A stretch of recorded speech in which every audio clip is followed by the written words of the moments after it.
Hi friends, today we are looking at sounds. So what is sound? Sound is a form of energy produced when particles of various bodies vibrate. Sound is the basic unit for communication in any language, be it among humans, animals, or inanimate. So when you talk about sounds, sound is very, very important. It's a form of energy, just like every other form of energy.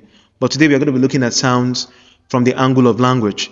Now, there won't be any language without sounds. Even humans, animals, and even non-living things or inanimate things also use sounds to communicate.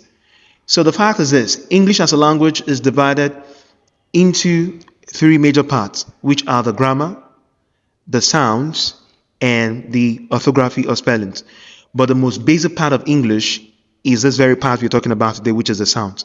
So quickly, let's see the parts of sound. Sounds is divided into two major parts, which are the phonetics, which deals with practical, and phonology, which deals with study. Now, the word logy itself means to study. So when you talk about phonetics, you're talking about practicalize all what you've learned. So normally, after phonetics, after phonology, we get phonetics. So phonetics deals with practicalizing all what you've learned, while phonology deals with studying the vocal cords, the different organs that deals with sounds, and so on and so forth. So quickly, let's see the parts or the types of phonetics. Now we talk about phonetics.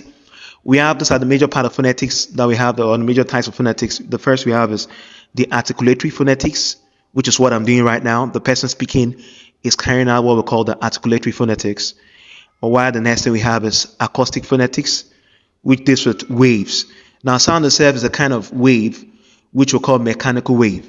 So each time somebody speaks, it comes out into the environment, into the air as a form of disturbance. And after that, it travels through the air and gets to the ear of the people listening.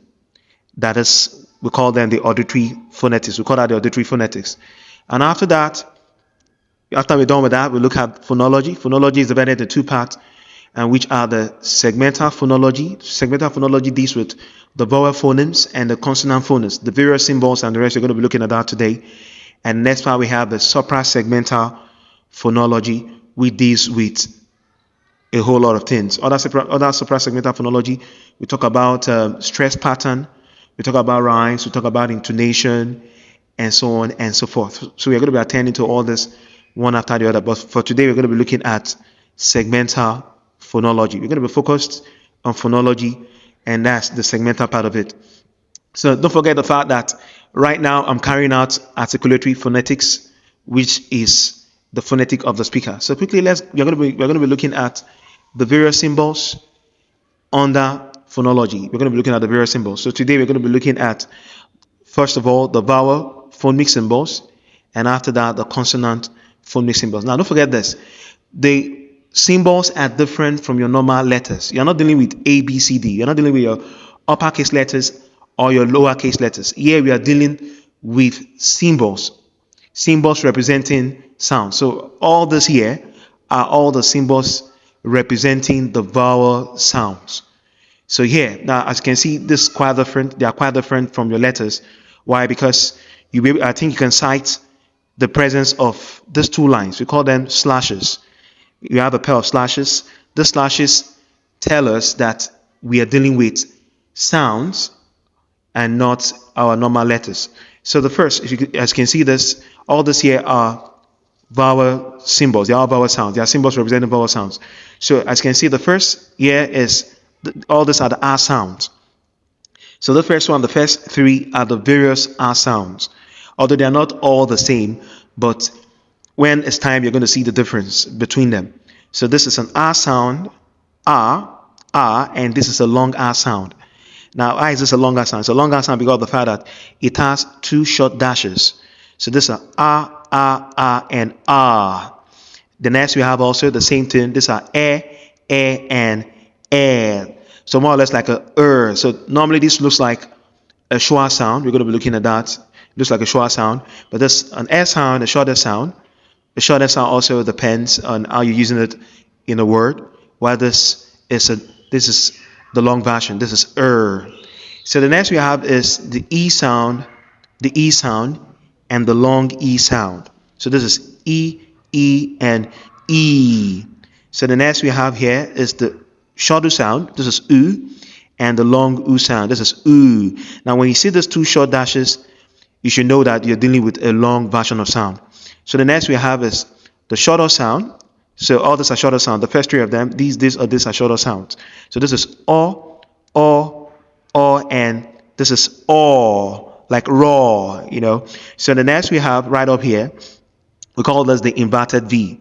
This inverted V, this sound is a central sound. So this sound is being pronounced by the central part of the tongue.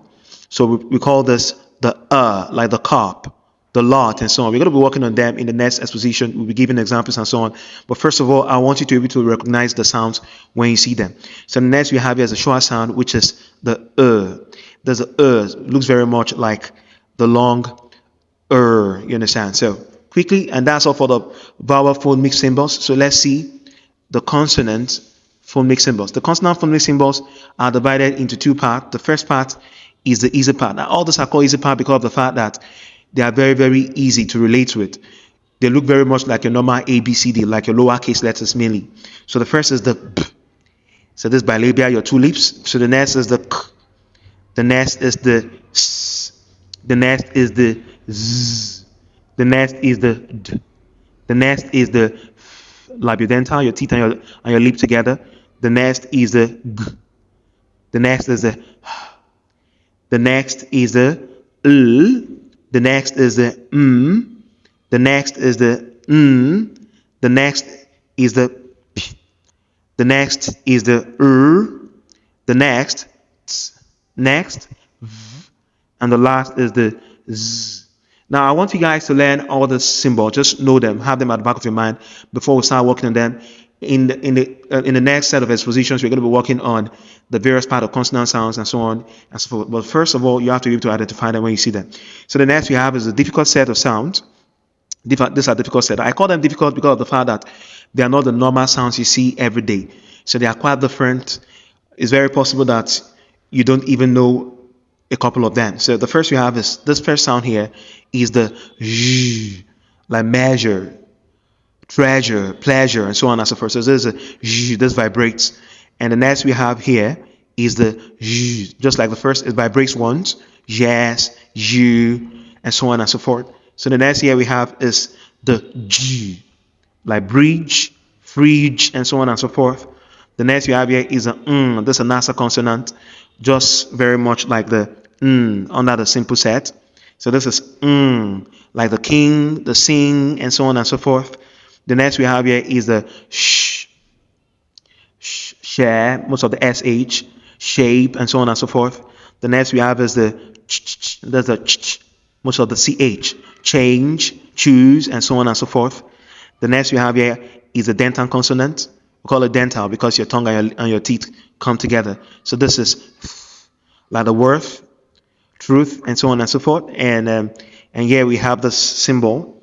So this is the, or you can write it like this or like this. So very much like this. And that's why you can see I group them together.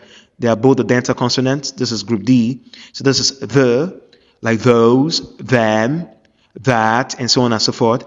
So this is group C. They are together. This is just alone. This the consonant, the nasal consonant, and all this are together.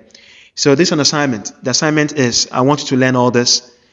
You should be able to identify them because we're going to be delving into them in the next exposition. So if you find this exposition very resourceful, please subscribe to this very channel and share this. See you in the next exposition. Thanks.